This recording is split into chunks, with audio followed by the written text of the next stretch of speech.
They were 3 days away from losing everything. The house, the car, each other. And then a stranger left something on their doorstep that nobody could explain. What happened next will stay with you long after this video ends. Her name was Diane Morales, 41 years old, a mother of 3, the kind of woman who kept a smile on her face in public and cried in the shower where nobody could hear her. Her husband, Marcus, was a construction worker, broad shoulders, quiet strength, the kind of man who fixed everything around the house but couldn't fix what was happening to his family. He had been laid off 8 months ago when the company he worked for folded overnight. No warning, no severance. Just a phone call on a Monday morning and a box of his tools left outside the site office. 8 months. They had burned through their savings in 4. The rest had gone to mortgage payments, groceries, the electric bill, and the mounting pile of medical expenses from their youngest, Tommy. 7 years old, asthma so severe that some nights Diane sat beside his bed just listening to him breathe, counting each inhale like a prayer. They had 2 other children, Destiny, 14, who had quietly stopped asking for things she needed. New shoes, a school trip, a birthday party. She just stopped asking. Diane noticed. It broke her heart more than anything else. And there was Andre, 11 years old, baseball cap always crooked, always trying to make everyone laugh, always pretending everything was fine. Kids do that, you know. They absorb the tension in a home like a sponge and then perform happiness to protect their parents. Diane saw through it every single time. The family lived in a modest neighborhood in Atlanta, Georgia, a brick house on Pelham Drive with an oak tree in the front yard that Marcus had promised to build a treehouse in when the kids were small. He never got around to it. Now the tree just stood there, big and quiet, like a reminder of better times. By November, they were 3 months behind on the mortgage. The bank had sent 2 letters. The third, Diane knew, would be the final notice. She kept the letters in a drawer in the kitchen, face down, as if not seeing them made them less real. Marcus applied for jobs every single day. Construction sites, warehouses, delivery companies. He drove to interviews in a shirt he ironed himself, sat across from men half his age, and drove home again with nothing. He didn't complain. He just got quieter. And Diane watched the light behind his eyes dim a little more each week. She never told him she had started skipping meals, telling the kids she had already eaten, putting food on their plates and sitting with just a glass of water, pretending. She never told anyone. It was the Thursday before Thanksgiving. Diane was in the kitchen at 6 in the morning, trying to figure out how to make a proper holiday meal out of almost nothing, when Destiny called from the front door. "Mom, there's something outside." Diane wiped her hands on a dish towel and walked to the door. On the front porch, sitting neatly beside the doormat, was a large wooden crate. No delivery label, no company logo, no name. Just a small white envelope taped to the top with one word written on it in careful handwriting. Morales. Diane stood very still. She looked up and down the street. Empty.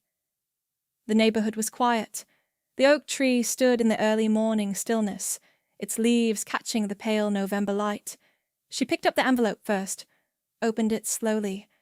Inside was a single handwritten note. No signature, just these words.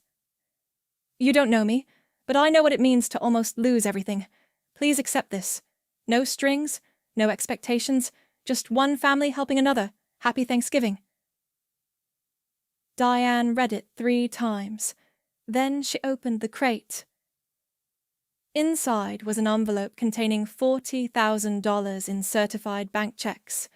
Beneath it, a folder. Inside the folder, 3 months of mortgage payments made out to their bank, already filled in, already signed, ready to submit. And beneath that, a handwritten list. Local contractors who were hiring, 3 names, 3 phone numbers, each one with a small note beside it. Ask for this person. Tell them a friend sent you. Diane sat down on the porch steps. The morning air was cold. The street was still empty. Somewhere down the block a dog barked once and went quiet. She pressed the envelope against her chest and looked up at the sky.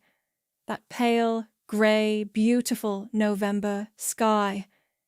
And she didn't make a sound for a very long time. She didn't laugh. She didn't scream. She just sat there, completely still, with tears running silently down her face while the world went on around her like nothing had happened. Because that's what real relief feels like. It doesn't explode. It settles, like the first deep breath after years of barely breathing at all. Marcus found her there 10 minutes later, came outside to check on her and found his wife sitting on the porch steps, holding an envelope, crying, with the oak tree standing over her in the morning light. She handed him the note without a word. He read it again. And Marcus Morales, this quiet, strong, proud man who hadn't cried in front of his family in 8 months of struggle, sat down beside his wife on those porch steps, put his face in his hands, and wept. They never found out who sent it. They tried. They asked neighbors. They checked with the post office. They even called the bank that processed the certified checks. A dead end. Whoever had done this had been extraordinarily careful, extraordinarily intentional. A ghost? An angel. A stranger who had once stood exactly where the Morales family was standing and decided, quietly and without any need for recognition, to reach back. 6 months later, Marcus was back on his feet. One of the names on that handwritten list led to a foreman named Gerald, who shook his hand on a Tuesday morning and told him to start Thursday. Within 3 months, Marcus had been promoted to site supervisor, the same role he had held at his old company. The mortgage was current. The medical bills were manageable. Tommy's asthma had been properly treated at last, his breathing steady and strong on most nights now. Destiny asked for new shoes for the first time in almost a year. Diane bought her 2 pairs. Andre's baseball cap was still crooked, but his laugh, his real laugh, the one that came from somewhere unguarded and free, had come back. Diane hadn't realized how much she had missed it until she heard it again one evening at the dinner table and had to excuse herself to cry quietly in the kitchen. The good kind of crying, the kind you earn. And the oak tree in the front yard? Marcus built the treehouse.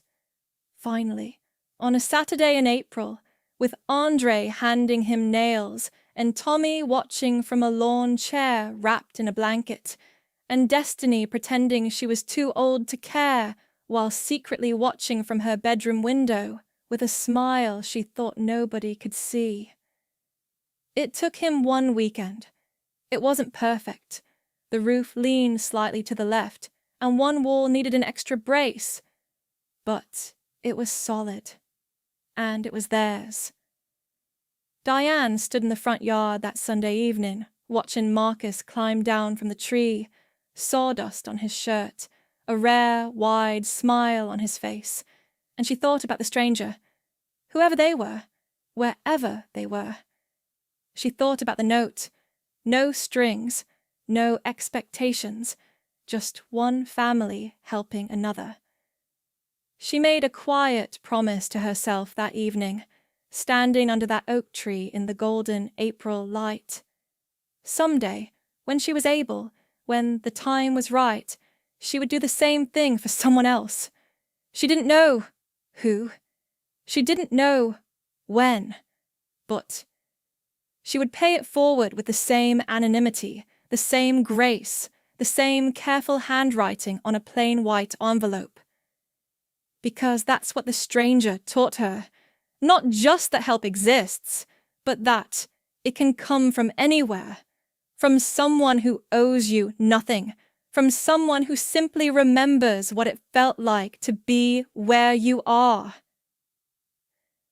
And that changes everything. I'm not telling you this story to make you wait for a stranger to save you. I'm telling you because of what Diane said when her pastor asked her, months later, what she had learned from everything they had been through. She thought for a long moment, and then she said, I learned that despair lies to you. It tells you that nobody sees you, that nobody cares, that you are completely alone in what you are carrying. And that is simply not true. There are people in this world, quiet, invisible, extraordinary people, who are paying attention, who remember their own dark seasons and choose to shine a light back into someone else's.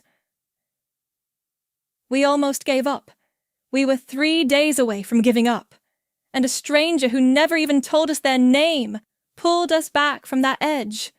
I will spend the rest of my life trying to be that stranger for someone else. 3 days. That's all the time that stood between the Morales family and total despair. 3 days. And one wooden crate. And a note with no signature. If you are in your 3 days right now, if you are sitting in the dark, exhausted, convinced that no one sees you and nothing will ever change, hold on. You don't know what Thursday morning is going to bring. You don't know who is paying attention. You don't know what is sitting on your doorstep, waiting. Hold on. End.